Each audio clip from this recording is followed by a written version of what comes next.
Hi guys, thank you for, looks like we've got a few attendees here already. Hopefully we'll get a few more over the next few minutes. I'm hoping to give a very, very quick overview to give Rob as much time to go through his case study as possible. Super interesting, and hopefully we can get some really good questions. So just for the next 40 minutes or so, here's the agenda. I'm going to give you a quick update on the UK BIM Alliance, just some extracts from the newsletter, which I'm sure some of you will have received. Then we're straight on to Rob, and I've been lucky enough to see this presentation before. Super interesting, and yeah, hopefully we can all learn something. And then we're going to try and leave enough time for some really good Q&A, and hopefully get you back to your work from home spaces on time at about just before 1. Thanks a lot. So just really, again, just from the newsletter, the UK BIM Alliance has published their position statement. Finally, we've got the answers to what is BIM, what is the digital twin, and where does one start and one stop. Again, links are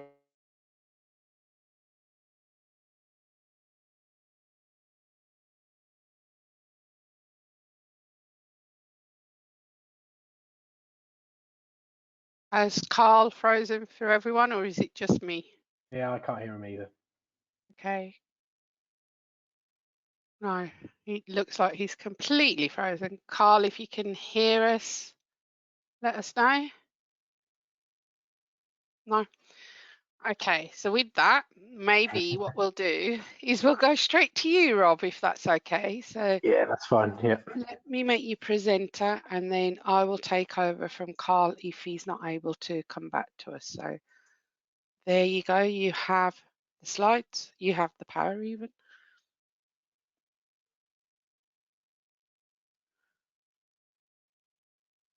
You see my screen all right, Pam? Perfect, yeah. Cool. All yours. Thank you. So this is a presentation about a project we've been working on since early last year with the Department for Education. It's a case study of a research and development project using ISO 19650 at the heart of the delivery. I'm just going to give you a brief overview of the project and the project brief, which kind of sets the scene for the rest of the presentation. So the project is a research and development project looking at the design and affordability of carbon zero schools. It involves the theoretical design of two particular sites, an urban and a rural site, and it involves the RIBA stages 0 to 4. So it's a design only project at this stage, and there is no intention currently to build it. So it's very much looking at the process and the outputs that could be delivered on future schools. It involves 7 different disciplines from a modelling perspective, and further disciplines obviously looking at other aspects beyond that. The delivery team is led by Mark McDonald, and obviously ISO 19650 is a key component of this R&D kind of aspect of the project. And really the project is there to support, or has been there to support, the development of the DFE's approach to information management, which has also been part of, and I can perhaps touch on in the Q&A as well. So the original brief that we were given covered 4 themes that the DFE had set out in a document, and this covered sustainability, standardization of spaces, technology, and design for operations. So when we first looked at the brief, the BIM side of things, the digital side, was all under technology, and underneath that was this requirement for an ISO 19650 compliant process, a common data environment, the use of MBS Chorus, and also a suggestion that authors should use Revit. And that was pretty much where we started from. So when we started looking at the brief from an information management perspective, we really wanted to understand how could we add value across all of this. And really the conversation was around, should digital even and BIM should be under technology when actually it's about process.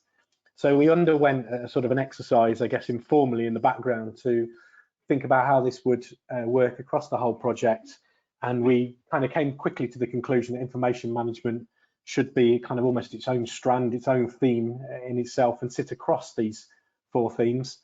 And that underneath those 4 themes, there were aspects from an information management perspective that we could influence and be involved in. So we kind of reimagined what was going on. And the other important aspect is that we wanted to look at this from an agnostic point of view, an open BIM approach to technology.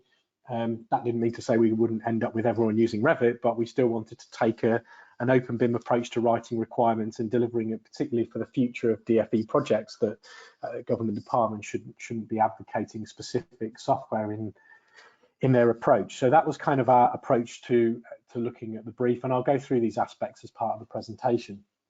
So the first of these kind of 5 themes is the information management aspect, and ISO 19650 was pretty much the heart of what we needed to apply, and you can go through these kind of 8 information management phases. Now, the interesting thing about this project compared to many projects we work on is that we were actually employed as an information manager before any of the design team were appointed. The only person or party who was appointed was the project manager, which gave us a real opportunity to write the requirements and go through the tender process, the invitation to tender response and appointment phase in the way an ISO 19650 process should be applied. And that is pretty rare for projects to be able to do that. In an ideal world, we'd probably be on board before the project manager, but we'll take the positives of what we got to do.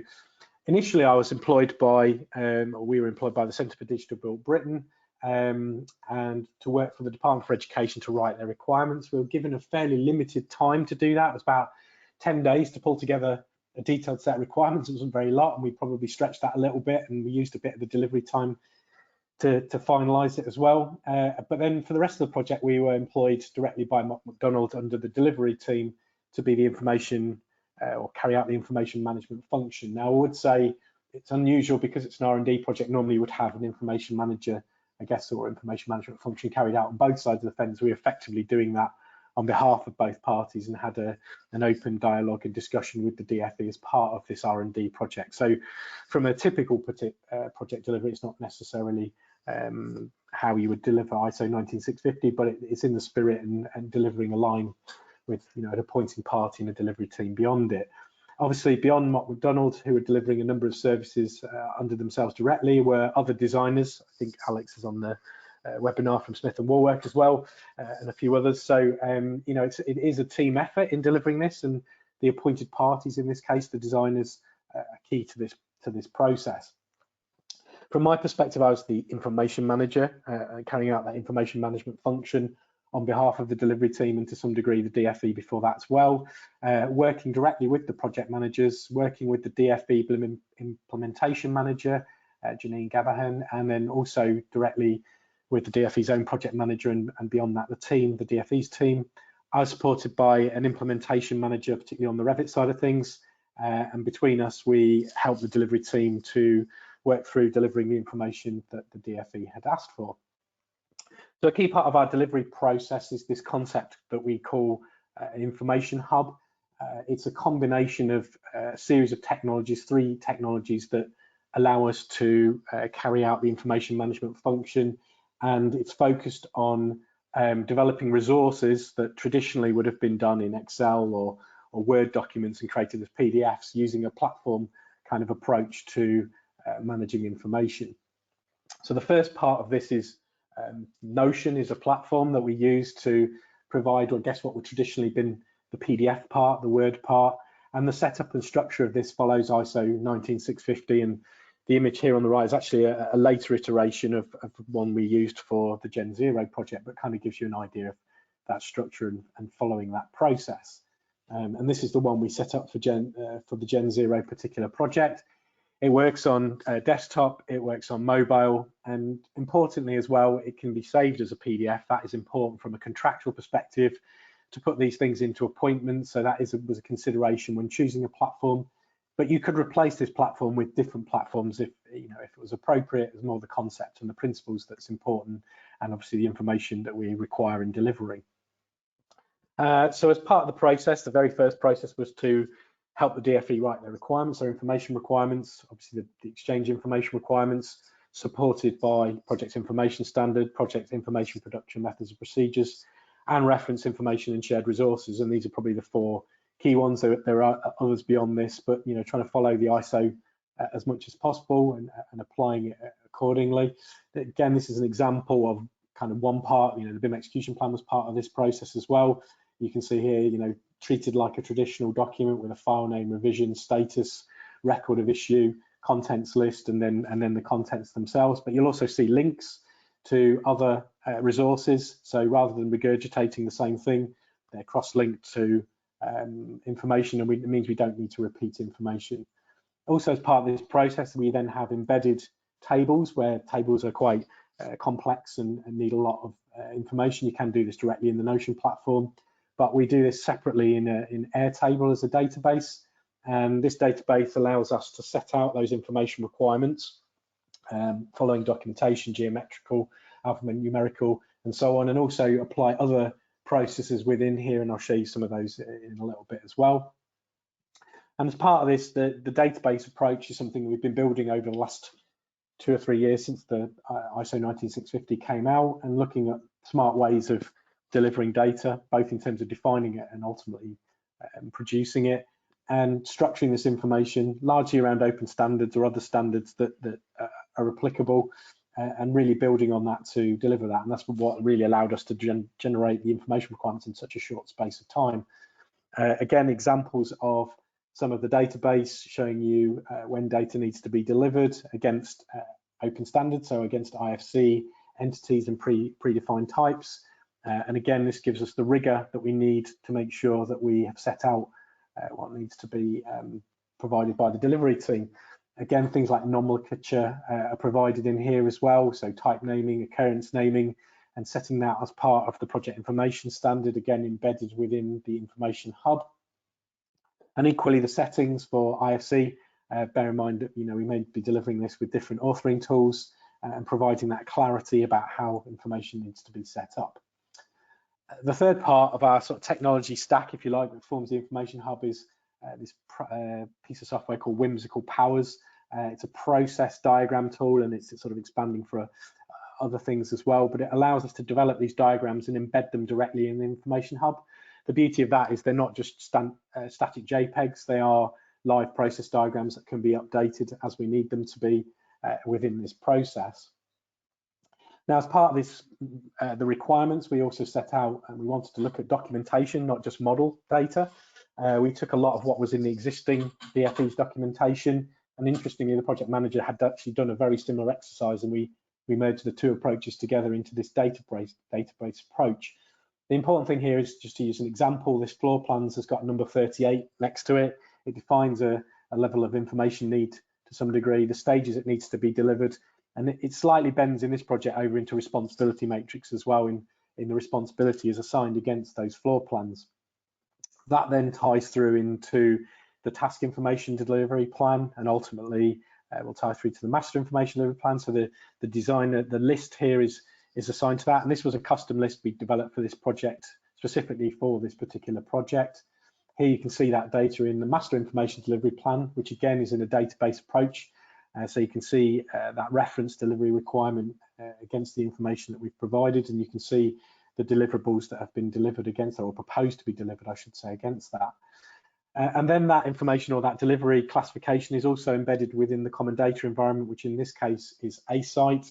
So you can see here again that deliverable classification, and you can use that deliverable classification to filter the information. You'll notice on the left-hand side there are actually only 4 folders: documents, drawings, models, and mailbox. The mailbox isn't visible to users, that's only visible to me as the information manager. That's a way of storing email correspondence and can be accessed as needed. But essentially we're using metadata to filter and search for the information, and then we're using these saved filters to share between the team. So the team doesn't need to set these up. They can go and find the architectural floor plans without wading through folders. They simply use metadata to control that. And again, this is against the brief that we set out. Now, we of course learned lessons through this process, and some of which we already kind of knew, but a lot of this was bespoke in terms of what we did, and we kind of configured it to suit going forwards. A lot of this would be based around, or looking to base this around, Uniclass, using more standardized tables. Again, the responsibility matrix would end up being a separate part of this process. It was embedded for this project because it just made sense, but typically that would be a separate exercise, but they would all be connected and informing each other.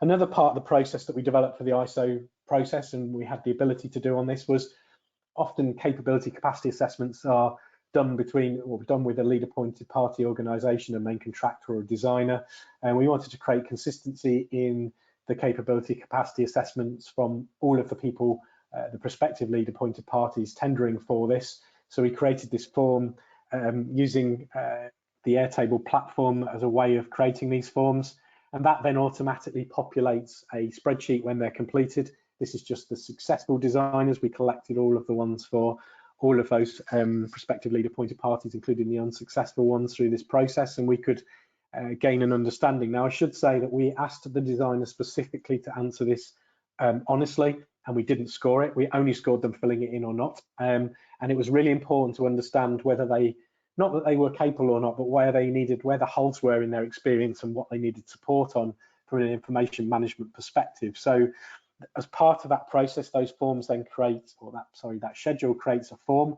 So this is a PDF that's created directly from that database and allows you to see the questions and the answers in response to that. So there's a form for each of the designers who completed the form. Those forms are uploaded back into the Information Hub as PDFs as a record. So you can see here the designers who completed those. And we also took the data and were able to do some visualization of that. And again, you can see the questions were sort of color coded in terms of, yeses are green and reds are no. And you can drill quickly into these diagrams to look at, what a particular designer needs some assistance with. And those results were also embedded directly back within the Information Hub, again, accessible to the DFE or anyone else who's part of the project to be able to go and see and engage in that. It went either directly within the platform or opening it back out into Airtable as well. So that was just some of the ISO 19650 parts of the process. There are more embedded within this, but I'll just jump into the technology aspects. I've already kind of touched on the use of the common data environment. The common data environment was a key part of the brief to use this. The DFE doesn't have one within their current setup at the moment. So the project was an opportunity to explore how a CDE works, how you could set it up in a modern way using metadata, using the filters that I've talked about. And also a lot of this was pre-configured. So there was very little user input. You could simply drag and drop all the pre-configured menus, and we were responsible for configuring those menus, adding users to the system, adding them to the workflow approvals throughout this process. Because it's a design-only led project, it makes the workflows a little simpler than perhaps when you get contractors and subcontractors on board. So we only actually had 4 workflows. The important thing is that we were very clear at the beginning that these should be simple. They shouldn't be boundaries to sharing information, and they should really do what they are about, which is to make information approved that the DFE would traditionally approve, would need to approve. And so I actually filtered this down, although you'll see here a lot of my role as the information manager QA check. I had to do a lot of checking to make sure things were approved. Most of that was fairly simple because most of it was taken care of by the system. The big part was the client approving the stage reports at the end of stages 2, 3, and 4, rather than necessarily approving every single drawing or schematic of information. So we really treated the approval process to try and tie through what we've traditionally done as client teams and make sure that works for this project. As I mentioned earlier, the DFE's kind of aspiration or perception was that everybody would use the same tool. It would make everything easier because we wouldn't have to worry about that. And an R&D project, which originally was, I think, going to be about a 12-month project and has ended up sort of stretching out to 18 months.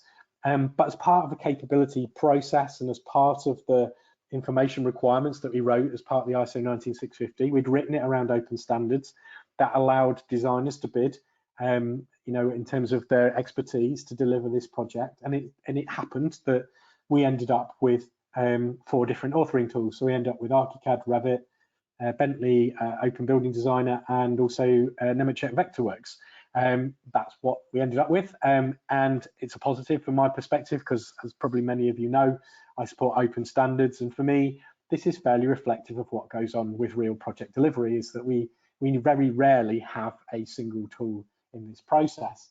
Now, the authoring tools sit in a much wider ecosystem, if you like, of technology, including the CDE, including model viewers such as things like 3D Repo that we looked at in terms of viewing models, the Solibri process in terms of validation and model checking, cost analysis through i2 Costex, carbon analysis through One-Click LCA, and I'll talk about that in a little bit.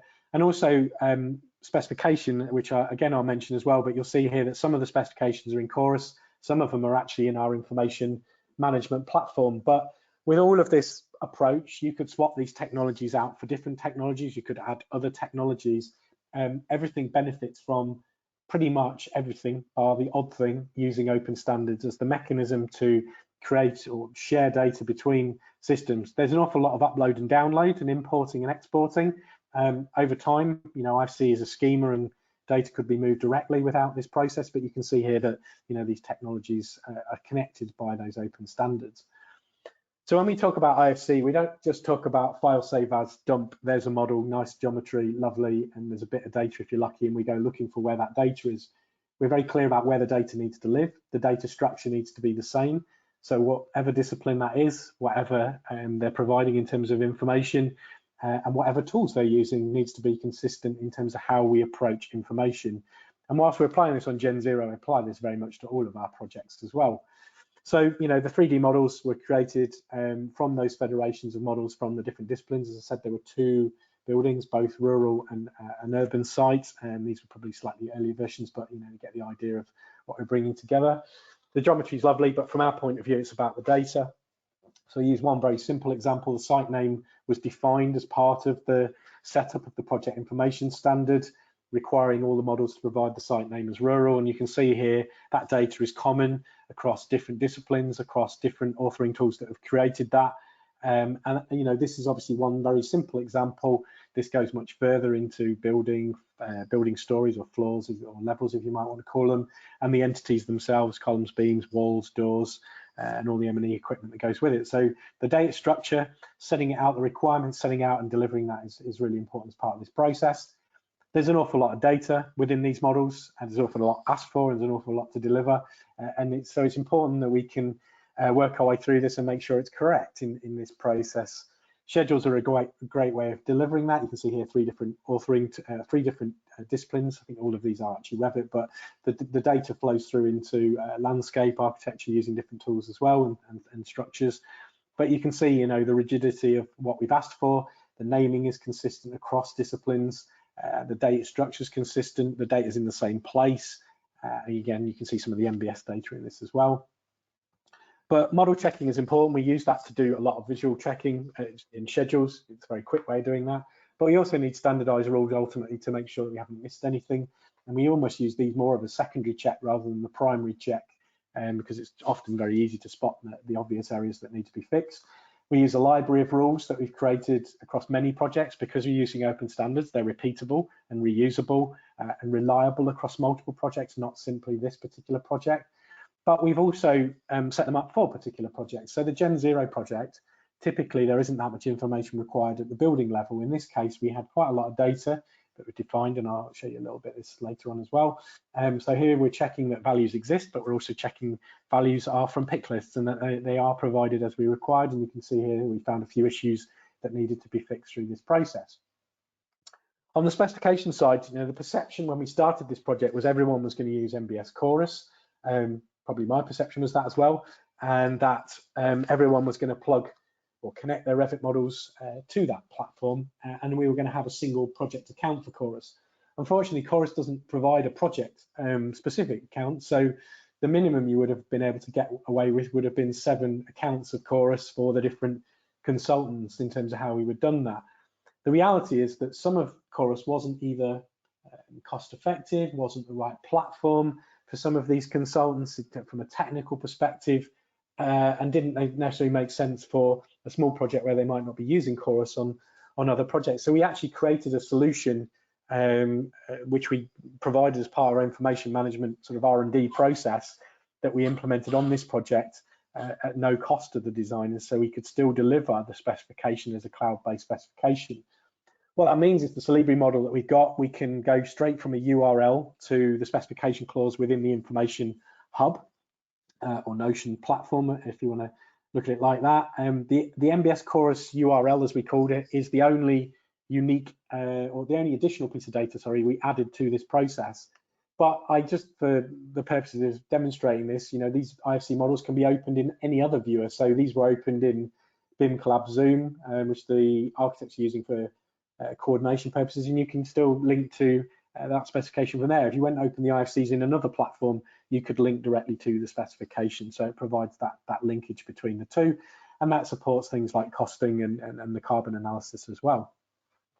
The third aspect is standardization of spaces.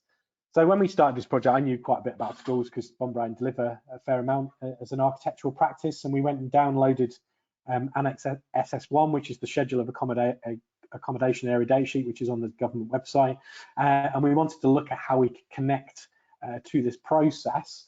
And there is a connection here in that there's this area data sheet reference that the DFE uses as a data library. So each of these codes specifies their requirements for each school space type. For those of you not familiar with the school delivery process, they also have these coloured up based on different kind of area guidelines categories as well.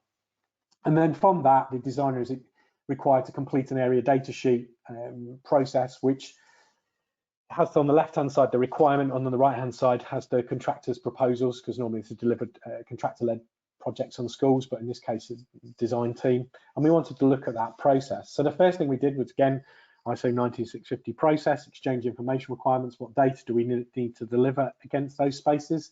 Where does it need to live in the IFC model in terms of the name of the property, the property set, the values that can be provided against that as well.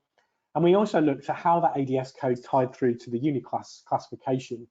And it quickly became apparent that in some cases you had a one-to-one relationship, in other cases you had one-to-many, and in some many-to-one, and in others no relationship at all. So it quickly became apparent that we weren't be able to map this process, that we would need to basically manually put this data in for this particular project. We also looked at how that spatial information is represented, colour representation, both on drawings, in models, and again, some of this has made it into the DFE's requirements moving forwards as well. So some of this project has influenced that, and again, making it school specific, not making it just a generic set of EIRs that every client can use. It's very driven by school delivery. And those spaces are coloured up based on that schedule as well. So the model data allows you to colour up. In this case, you can see the classification in Solibri, each of those space types, and you can filter that down. So here, just selecting the classrooms and finding out where the classrooms are in the building. It might be that actually influences some of the design, maybe rationalising the location of some of those rooms. And again, you can see the relationship of the colours back to that original schedule of accommodation. Equally, you can look at it in schedule format, look at it in 3 dimensions, and understand how many rooms of each type you've got there as well. But as part of this, again, comes back to process, understanding that process. We've got primarily two different inputs, M&E and architecture. The architecture obviously creating a model in ArchiCAD. We've got an M&E consultant using Revit, and we needed to think about that process. Now, we didn't really need, the Revit bit was kind of a bit of a red herring because really it's about an Excel workflow, but MEP wanted to reuse this data for their own purposes as well. So we had to think about that process. And you can see here the yellow is the architect, the red, the MEP, and the blue is us as the information manager setting out this process. And again, this is embedded in the whimsical platform and embedded in the information hub. This is an example of Lyle, Bills and Young, who are the architects, and the data within ArchiCAD. So these are the room or area data sheets, room data sheets in common sort of languages they're often called. I believe they should be called space data sheets, and you can see their data. You can see the ADS codes and the Uniclass, both the SL codes and the activity codes within there. But they also set up placeholders that could be exported to the M&E, and these can be basically simply completed in an Excel and brought straight back into ArchiCAD, in order that then you can provide this as an IFC model output. To cut a long story short, this ultimately goes from IFC out of the ArchiCAD into a COBie delivery, and this then produces the data sheet, which is a slightly different format to the one that the DFE uses, but was about demonstrating that open standards, information requirements, and process could deliver a very similar process using models, because at the moment this is largely an Excel process, to automate this and set that out. So you can see here just an example of a data sheet. Again, that data sheet and the data that formed it is embedded back in the information hub directly, so that the client can get access to that data and access to those data sheets to actually look at the output. This isn't necessarily something we do on every project. This is just something, again, it's an R&D project looking at how this could work and the benefits of that process. And they weren't the only data sheets that we created. We created other data sheets. I showed you some of the facility data as well earlier, and we looked at some of them. Some of them weren't fully complete because, again, R&D, we were just focusing on the things that worked, things that didn't work, and learning lessons quickly and moving on from that. The positive with all of this was that the conversation from that DFE process, looking with the DFE at the mapping, was that we were able to get the DFE to have a conversation directly with MBS to talk about how those relationships between ADS codes and Uniclass codes could relate more closely. And there were updates in both January and the April revision that provided that need for spaces to be classified, not just for schools actually, but beyond that as well. We're doing some work with the DFE on further education. And what that means is that now in the latest DFE iteration, which will go live in the next framework, which goes live for contractors in November, is there will be a direct relationship between the area data sheet and the Uniclass codes. This means it can be more pre-set up, more automated by users, still providing Uniclass.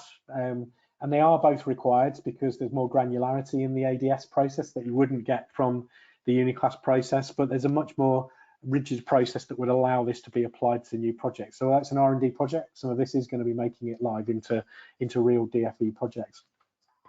The fourth aspect, probably the most important aspect really, it's Gen Zero for a reason. It's about generation zero and zero carbon, it's sustainability.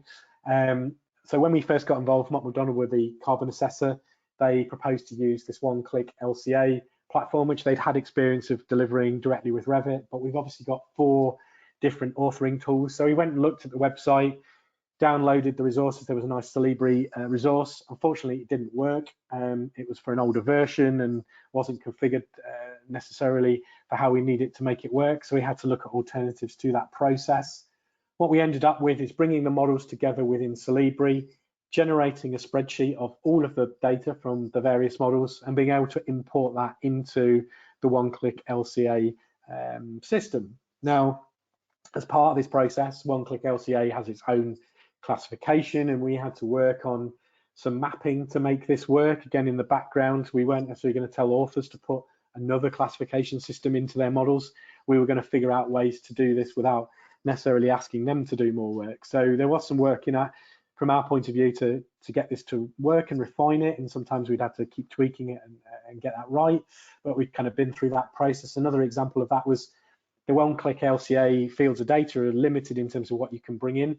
So we worked out we could take 4 of the MBS fields, the prefix, the code, the title, and the suffix, and concatenate that data in order to provide that information, all of that information within the system, and that would give us a really nice structured set of data. Here's some of that embedded in the Solibri platform. Again, some of it is mapped, some of it is automated, some of it is directly from the authoring tool, some of it's configuration. It wasn't easy to make this work, probably still a few glitches, and probably need to go back to Solibri to make this process work a little bit better.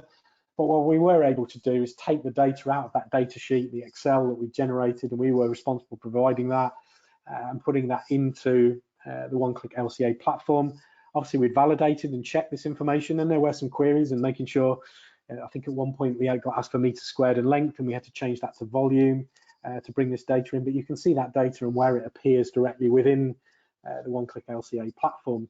So although we're using 4 particular authoring tools, we could add any authoring tool that supported open standards and deliver the same process using this mechanism, rather than using a bespoke connection between an authoring tool and one of these platforms.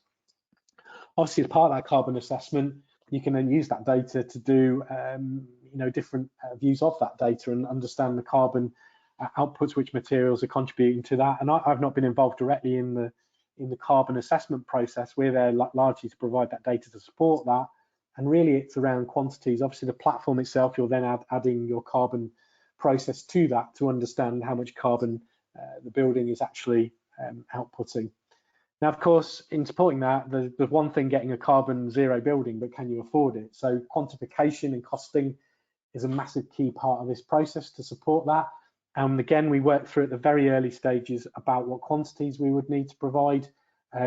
So some of this exists in the COBie delivery in terms of nominal height, length and width and size, but there are other elements outside of that, and we had to work through this process. Probably if we went back and looked through with the cost consultant from Motts, we could probably rationalise this further and look at some of the data we didn't need. But it was a good guess at the time to try and set that process out. And again, the models that we had validated in Solibri using the IFCs, those IFCs were then brought into Costex. Because we were looking at duplication, we could work out duplication between discipline to make sure that when the models went into Costex, because they're effectively assessed individually, you weren't going to get duplication between those models. That was a really important part of this process. But again, the data from those IFCs is used to generate a traditional cost plan. And again, we had to do a little bit of work with the cost consultant to make sure we both understood what we were delivering and how we wanted to structure that process.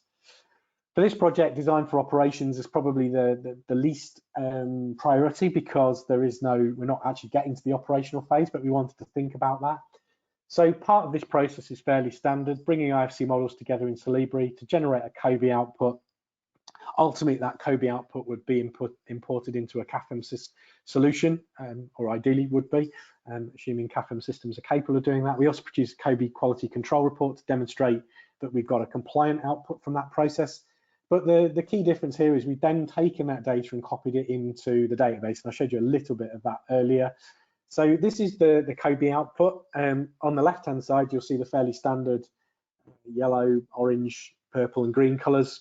You'll see that we swapped the classification, so we're not using Uniclass as the primary classification, using the ADS codes, but we still have, you'll see that on the right-hand side in the blue ones, you'll see the classifications that we've got there for the spaces, locations, activities, and all the rest of the data. And then in the middle is actually the data library that we've generated. We did this through the Solibri process to get this data into the COBie output. So there's both the requirement and the output. Some of this would probably be stripped if you ever were to import it into a CAFM system, but you've got a really, really strong data set here in terms of the information that's going to be delivered, not just for the operations, but ultimately through the design process as well. Here's that data embedded in the Airtable platform. And once you've got that data in there, you can start to filter it and cut it and look at it in different ways. This is just looking at the rooms by the classification, the Uniclass classification, but you could look at it by the ADS code or any other data that you've imported. You can also do dashboarding of this data. Again, this is a live dashboard linked to that data that's been imported, and you can see some of the Uniclass at the bottom, some of the other aspects of COBie. So just to sort of conclude really with some final thoughts, loads and loads of positive lessons learned throughout this process. I learned an awful lot. Hopefully designers learn a lot about information management. Hopefully the DFE learned a lot about the information management process. A lot of this has gone on to be embedded within the DFE in their information management documentation for their new framework, which we have also assisted with them. Was it perfect? Are there negatives? Yeah, of course there were. There were lots of things that weren't good and weren't brilliant, some of which could be easily corrected, others would be challenging. But I think on the whole, as an R&D project, it's been pretty successful. From an information management perspective, I probably couldn't necessarily comment on the carbon outputs and the costing of that, but from that perspective, it certainly was a benefit. I think demonstrating a platform approach, using ISO 19650, developing a brief around that, and ultimately proving that we could deliver the information that the DFE wanted. But what I will just finish off by saying is that you can't do that obviously without a team approach, and that includes the client, it includes the lead appointed party, in this case Mott MacDonald and their team, and also all of the designers. It's not just an information manager. I have the easy role in some ways, although sometimes it can be frustrating and painful as an information manager. They have the hard work to put this design information in to support these processes. But ultimately, if you have one weak part of that process, you won't deliver, and it is important that everybody understands those goals. And I think again, that's a lesson learned through this process. So that's the end of my presentation. If anyone's got any questions, I would happily answer them. Thanks, Rob. Mind-blowing and amazing. It's so good to see, all of these things, what you can do when you bring it all together. We've got a number of questions. I just want to start with one about the as you say, absolutely rightly, that it's a team approach. How much work did all of the design team members have to do to get up to this level? And presumably you were working with them on that? You probably have to ask them that. I know there's one or two probably on the call. In truth, on this project, a lot, because there was a lot of requirement. It was a lot beyond what you would typically do. And what's ultimately ended up in the DFE's requirements is less than what we delivered on this project, because we were pushing the boundaries and trying to learn more and more. It was challenging from a Revit side of things and an ArchiCAD side of things. Obviously, as you know, ArchiCAD user for 20 odd years, I know how to deliver it and help, particularly Lyle, Bills and Young, and we had to work with them to go through that process. You know, we jump on calls and we go through and say, press this button and fill that in and do that. They came to it very green. They were very, as you'll see from their assessment, they were very honest that they didn't know all of those things, but they were the designer that the DFE wanted to work with on this project, because they'd done other stuff with them. And it was important that they were the right designer. And our job, I suppose, is, we always say we're there to mark their homework, but we're there to help them do their homework. And as part of that process, we support them to do that. We're not there just to go, well, it's rubbish and come back next week and we'll see what you've done. It's let's see how we fix this. So we know how to do that from Revit and ArchiCAD. We'd done a bit of Vectorworks before. We knew some of the challenges. We didn't get all of the data in from Vectorworks. Some of it wasn't critical. Some of it was nice to have rather than need to have. And we got all the need to have stuff in there. And I know Alex is on the call. The Bentley stuff was very challenging. And I know that they had challenges internally to get support to get that, to make that work. But I think we worked together on the designer front to do that. It was, I think the biggest challenge was not the data side of things on its own. It was the combination of doing an R&D project in design terms, where you're changing all the design and then I'm badgering them for, why is your type naming not correct? So I'm not going to say I would want to be on the other side of the fence either. It was challenging from my perspective, because it was pretty, you know, there's a lot to check and a lot of differences, and trying to understand the nuances of why something is not working. But, you know, what I will say is the EIR was written before they were appointed. It was very clearly set out what they had to deliver. They probably all hold their hands up and say they didn't look at it well enough or detailed enough when they set their fees out. I think that's probably fair to say, speaking on their behalf to some degree.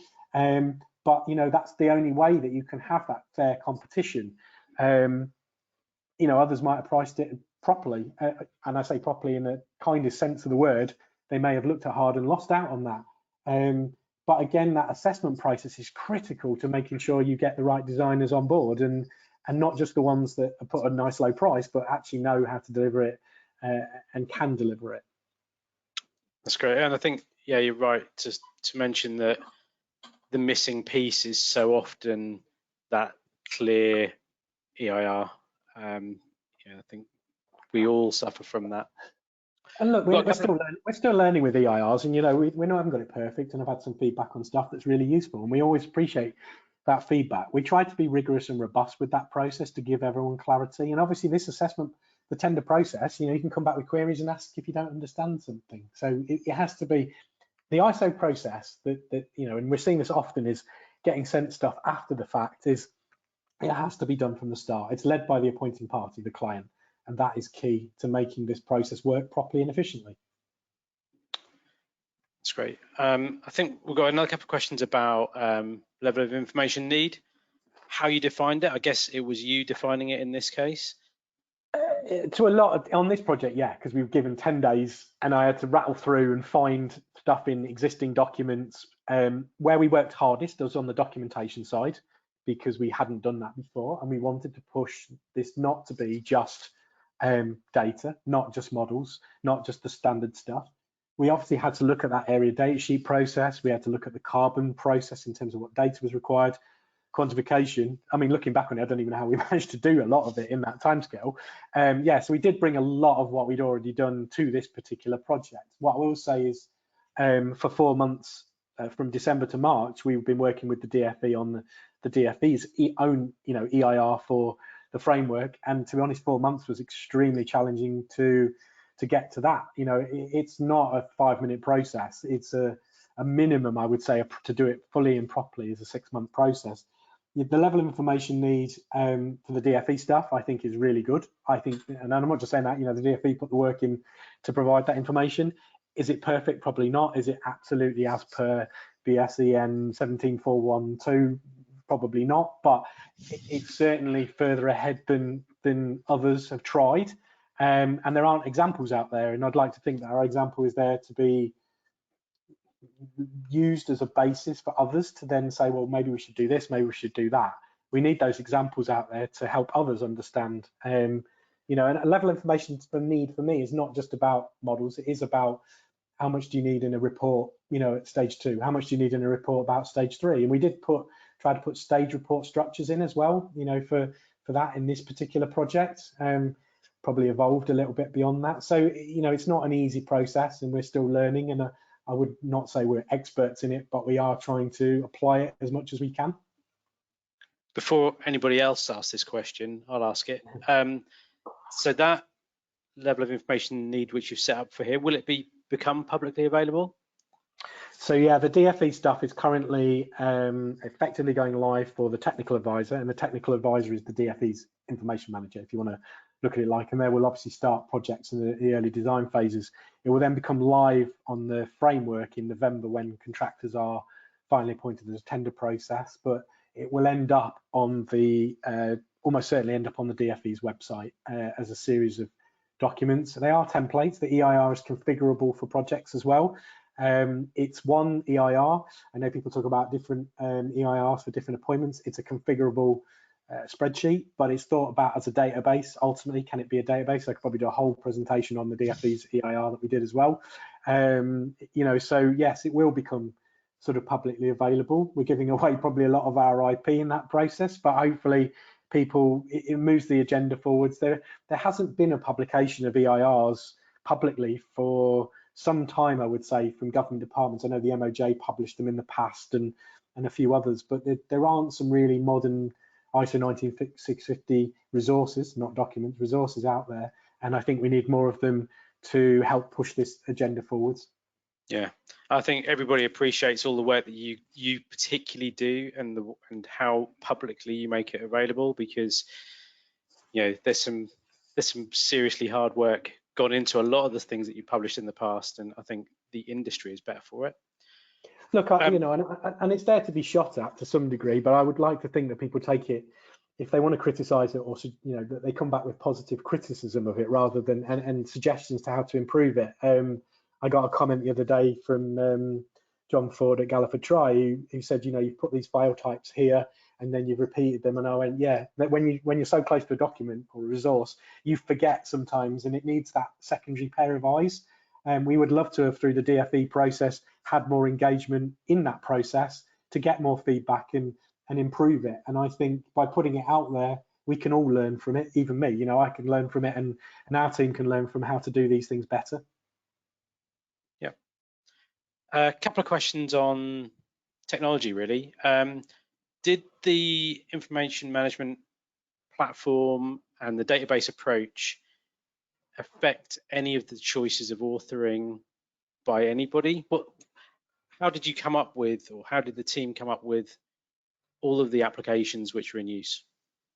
So we did not define, I think MBS Chorus was in the brief specifically, and Revit was mentioned in the brief, and we had a few questions through the tender process about, could we change tools?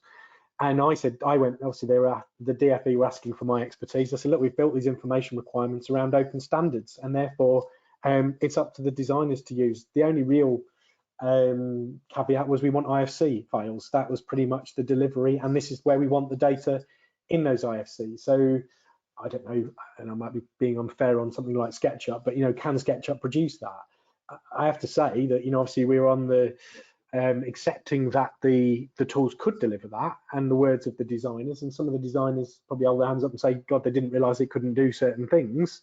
Accreditation of these software solutions is important, I think, going forwards, that they can deliver this. And I think that's probably a lesson learned, or one that's fairly obvious. Can you demonstrate this either through test files at the tender stage? But no, our platform is not, we're not storing any data. All the documents, the drawings, the models are all on A-Site as a CDE. You could swap that CDE for something else. when, you know, our platform is largely about documenting the requirements and ultimately the delivery, the BIM execution plan in this case, and associated resources. But we embedded some of that content. Some of the content wouldn't embed. I think we would struggle with issue management tools because of the way they're set up. But no, we're not. We're totally agnostic in that approach. Yes, we use our own tools. They use their own tools. It's about how we can talk to each other, both on a personal level and a technology level. And just on that, with the tools that you made and some of the less known ones, I think you talked about Whimsical. Mm-hmm. How do they work in terms of security? If you were delivering a project where security was paramount. Okay, so the difference with this project is we are actually storing some of the project information, the building information. Typically, we're not doing that. Typically, the only information that we are storing that is in any way personal is an email address, and possibly the project directory stuff is in our Airtable platform. You could strip that out in terms of the Airtable stuff. We went through probably almost a 3-month process on this project to get approval for the information hub. But once what we found is if we explain it to a client or IT or whoever wants to ask us a question, what are we doing with this? What are we actually sharing? We're not sharing details about kids in schools and their academic stuff and their home addresses and all this kind of stuff. We're storing stuff that you could go and find on LinkedIn or company websites if you really wanted to go and find it, or guess at people's email addresses in companies. So to be honest, the information we're storing, yes, we stored the information about a project. We wouldn't necessarily do that on a highly secure project, and we are delivering some secure project. It's password protected. There's always the debate, where does the data live? People can tell you their data lives on an Amazon server in the UK, but you don't know that, even if you think it lives there. So in reality, would it be detrimental if somebody hacked in and found our website or found the content? Not really. You know, the MOJ published all their EIRs before. There's nothing in there that's controversial. We're not storing secure information. We're not actually storing any information about the project. Obviously, A-Site itself, as a CDE, had to go through that similar process. It's always a question. It always gets asked. And I think as long as people apply common sense, and, you know, we've done this with other government agencies that you could argue that their assets are sensitive. When you explain to them what we're trying to do, we're not trying to do this, and we need technology solutions to make this more efficient. And if we stick with Word and Excel, bloody hell, we'll just still be the same crappy construction industry that we were 5 and 10 years ago, and we'll still be the same in another 5 or 10 years. We need to think outside the box.